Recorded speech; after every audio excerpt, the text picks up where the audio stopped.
네, 코로나 위기 속에 드러난 교육 불평등 고등학교 사례에 대해서 한번 공유를 해봅니다. 자, 지금 화면에 보이는 이 강남.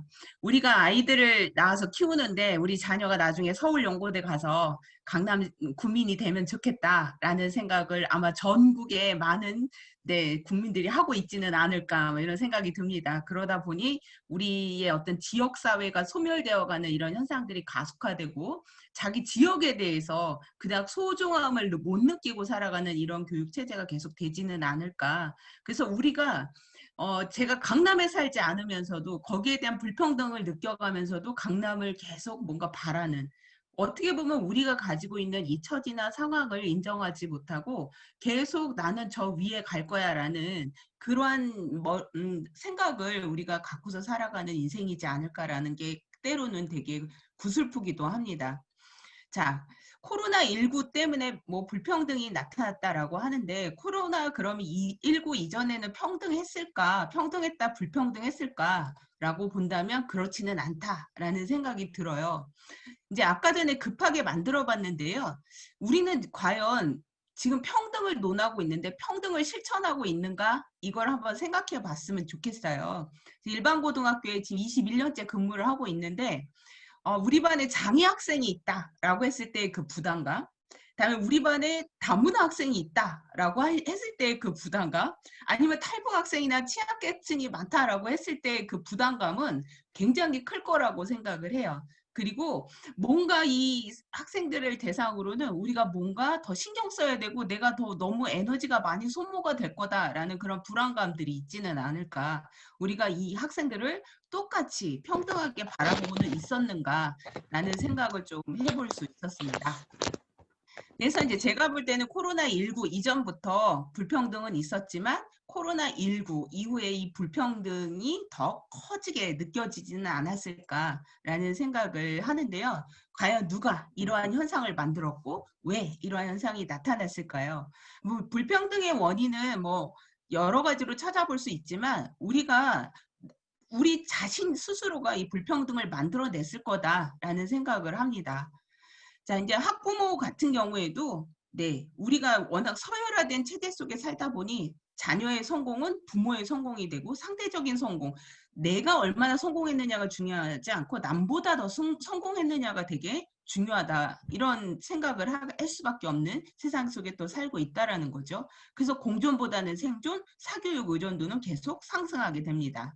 교사도 마찬가지예요. 고등학교 교육은 그냥 대학 진학에 있다라고 저는 그런 현상들을 되게 많이 지켜봤고 늘 상위권 대학을 몇 명 갔느냐가 굉장히 그 학교의 어떤 위상에 큰 영향을 주고 있더라. 중하위권 아이들을 어떻게 지원했느냐에 대해서는 별로 관심이 없지는 않은가, 이런 생각을 또 우리가 할 수밖에 없는 상황이기도 하죠. 그래서 어떻게 보면 교사 자체인 우리도 형평성보다는 평등성, 여기서 말하는 평등성이라는 것은 그냥 다 똑같은 조건이어야 한다라는 그러한 어떤 평등성이라고 볼 수도 있겠죠. 자, 학생도 마찬가지예요. 꿈 성취가 중요하지 않아요. 남보다 더 성공하는 게 되게 중요하고요. 진정한 남 중요하지 않아요. 점수가 중요하죠. 그러다 보니 가치보다는 수치가 더 중요하고 학교 교육보다는 사교육에 더 의존도가 상승하는 이러한 현상들이 있었죠. 그래서 제가 근무했던 학교에는 S대학교, 모두가 가고 싶어하는 대학교인데 어떤 학생이 갔냐. 자, 이 학교는 모든 과목을 다 사교육에서 해요. 그리고 학교는 수면 보충이랑 자습을 할 수 있는 그러한 공간으로 이제 생각을 하고 있었고, 그래서 교사는 교육을 해주시는 분이 아니라 돌봄을 해주시는 그러한 모습으로 그 학생에게 비춰지고 있었죠. 그래서 그 학생이 놀랍게도 서울대에 갔고, 그로 인해서 의대 진학, 그 다음에 또 의대 진학을 하겠다고 재수하러 오는 그러한 현상들까지도 나타났다라는 거예요. 그래서 이제 성인 남녀 2명 중 1명은 부모의 능력에 따라서 상대적인 박탈감을 느낄 수밖에 없는 그러한 현상이 우리 사회에 굉장히 너무나 보편화되지는 않았을까라는 생각이 듭니다. 자, 우리 교육부 이야기만 해도 되게 마음이 무거워지는 그런 느낌이 많이 드시는 것 같아요.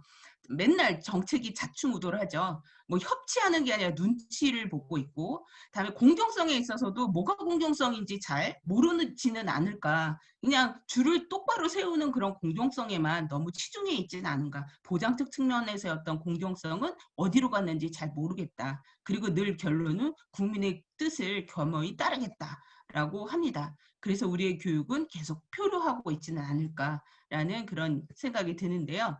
학교를 한번 생각해 볼게요. 자, 이러한 공동체와 이러한 교육부가 그리고 이러한 어떤 서열화된 체제가 구축되고 있는 우리나라에서의 불평등은 거의 그냥 생활화되어 있다. 학교는 상위 학생을 위한 교육과정, 그리고 수상 경력에 있어서도 상을 왕창 가져가는 학생과 한 장도 없는 대다수의 학생이 존재하는 그런 고등학교, 그리고 3, 4등급 이하의 학생들은 늘 학교의 교육과정에서 소외당하고, 그리고 취업이나 다른 진로 희망은 학교에서 생각해 볼 수 없는, 그리고 다문화 탈북 취약계층에 있어서는 굉장히 불편한 마음을 가질 수밖에 없는 그러한 불평등이 계속 반복되고 있더라.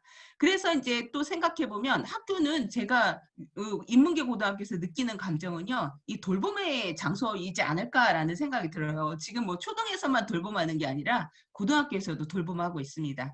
규칙적인 생활 공간이고요, 학생 일탈 예방 감지용이고요, 다음에 학생들에게 학습 공간을 제공하고 있고요. 점심 식사 되게 중요하죠. 이거를 제공하고 있어요. 그리고 상대적으로 안전하게 관리되는 곳. 이게 어떻게 보면 고등학교의 그 돌봄 기능이지 않을까. 그리고 학부모님들은, 그리고 이제 굉장히 잘 사는 동네의 경우에는 이러한 학교 돌봄 기능이 더욱더 강조되고 있지는 않을까라는 생각도 듭니다. 자, 이제 코로나19로 인해서 등교 중지라는 엄청난 일이 일어나요. 그러므로 해서 엄마들은 지금은 뭐 교육에 대한 격차를 이야기하고 있지만 제가 볼 때는 돌봄에 대한 격차가 더 크지는 않을까. 아까 전에 이제 돌봄 기능이 고등학교나 아니면 초등학교에서도 굉장히 더 강조되고 있는 모습들을 볼 수 있는데, 이것으로 인해서 가정에서는 돌봄이 막 증가가 됐어요. 제가 저희 아들이랑 같이, 저도 재택을 하면서 아들이랑 같이 있는데요. 정말 뚜껑이 열리더라고요. 아이를 돌본다라는 게 정말 이렇게 힘든 거구나 라는 생각이 들었는데, 그러한 어떤 부담감이 증가하고, 다음에 이제 빈부격차에 따라서 학생들의 교육격차가 일어나는 거죠. 왜냐하면 이제 있는 사람들은 더 사교육을 많이 보내고 없는 사람들은 집에서 더 많이 안고 있어야 되는 이러한 어려운 상황들이 계속 반복이 되고 있었고, 이로 인해서 어떻게 보면 고등학교의 경우에는 EBS 교재 의존도가 굉장히 상승하게 됩니다. 그리고 재수생이 막 증가하면서 대학 진학 경쟁률이 증가되니까 고3들은 상대적인 박탈감을 더 느끼게 될 수밖에 없는 이런 현상들이 코로나19 이후에 더 가속화되어서 코로나19 이후로 인해서 격차가 더 커졌다라는 생각을 갖게 되어지는 않았을까라는 생각이 듭니다. 자, 그래서 결국은 부모의 어떤 빈부격차에 따라서 온라인 계약이 되게 좋은 가정도 있지만 아이를 그냥 집에서 계속 끌어안고 있어야 되는 지옥의 시작인 그런 가정도 같이 존재하고 있더라라는 그런 말씀을 좀 드립니다. 이 영상은 건너뛰고요. 이 건너뛰는 게 안 되네요. 빨리빨리 건너뛰고. 자, 우리 이 영상 되게 많이 봤잖아요. 이 영상을 보시면 그때는 무슨 말인지 모르고 들었는데요. 이제 자막이 나오더라고요. 자막이 나오는 걸 봤더니 다 이해가 돼요. 막 들어봐, 원격 교육 이거 안 돼 하고 막 비명을 질러요. 왜냐하면 학교에서 온라인 수업 안내를 그냥 단방향으로 해요. 질문 받지 않습니다. 그러니까 전혀 모르는데, 또 가정의 온라인 수업 환경의 온도 차이가 너무 커요. 거기다가 학교 및 교사의 지원하는 그런 온도 차이도 너무 큰 거예요. 그러다 보니 잘 모르는 학부모들, 어려운 학부모들은 그야말로 폭탄을 만난 거죠. 자, 그러면서 이 학부모가 하는 말이 있어요. 속도를 제발 늦추라고, 기대치를 낮추라고, 왜 이렇게 시켜대? 막 이렇게 이야기를 하거든요. 근데 정말 이해가 되는 게 온라인 계약인데 교육과정은 그대로예요.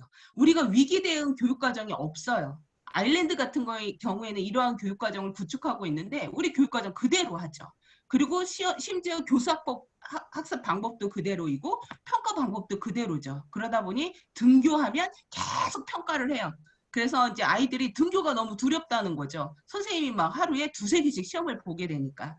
이러한 현상들이 계속 반복되면서 코로나는 정말 끔찍하다. 이 교육 격차 갖고 온다라는 인상까지 더욱더 강해지지는 않았을까라는 생각이 듭니다. 자, 가정에서의 우리가 그래서 온라인 그 수업 환경을 한번 생각해 보면 여러 가지 이유들이 있겠죠.